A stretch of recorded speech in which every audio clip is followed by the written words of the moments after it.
that goes back to our point earlier when I was saying how, as a scientist, I don't believe that I don't believe it makes sense for us to make claims about the essence of what reality is made of. I agree. The thing in itself. And so I guess what I'm reaching for is that scientific explanations are maps of behavior, of processes, and I feel like they give insight. And then if mechanistically there's something beyond just that process, just, you know, whatever it is in itself, that what's relevant to us is the process and the description of it.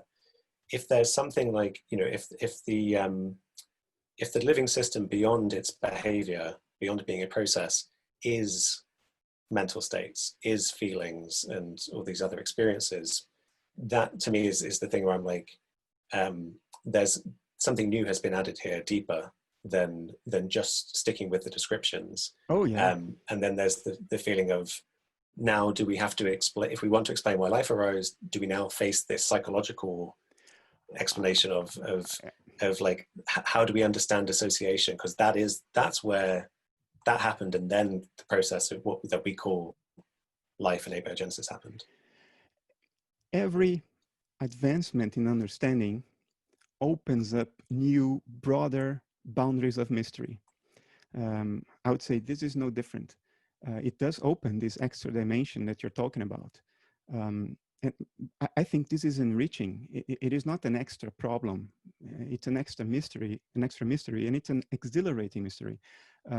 You have a background in biology, so you're thinking in terms of what is, quote, behind the body. What are the mental states that are the thing in itself when it comes to a body? But you can invert that direction, not of causality, and just look the other way. What is behind the entire inanimate universe? What is behind black holes, stars, moons, galaxies, galaxy clusters? What is behind a grain of salt? What is behind the storm, lightning, a river, the ocean? There is something behind all that, because now we open up this new understanding that what is on the screen of perception is not the thing in itself.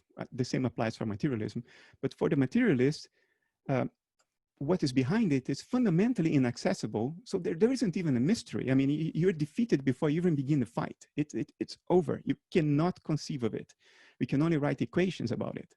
And those equations are descriptions of the perceptions themselves, not of the thing in itself. With analytic idealism, this boundary opens up. It's not a losing fight. You may lose it, but you have a chance.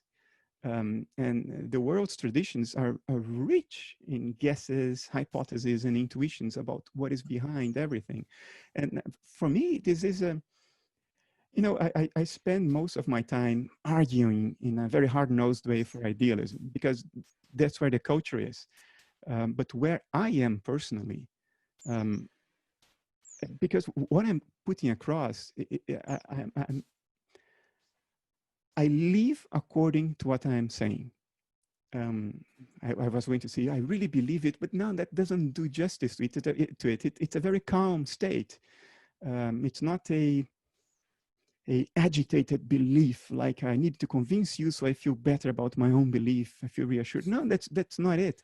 It's very natural, calm, spontaneous. I live according to what I'm saying. It is my reality. And to me, the world is a symbolic book to be interpreted.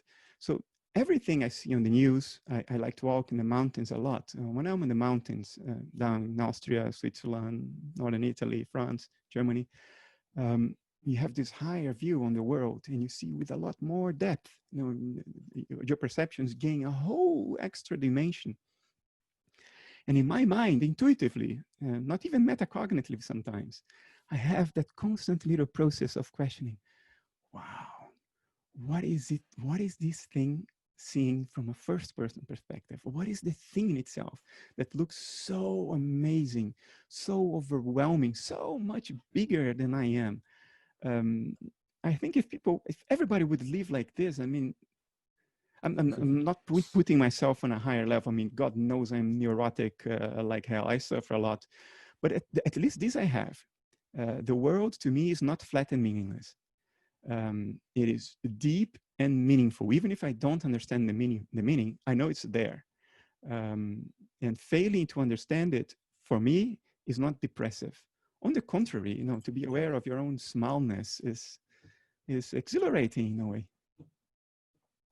Yeah, I think I completely agree. This is the mistake that happens when people mistake the map for the territory and think that the world is made of meaningless, inert stuff, and they somehow forget that meaning is real. You know, there's no denying that meaning is real. It's here. It's imminent.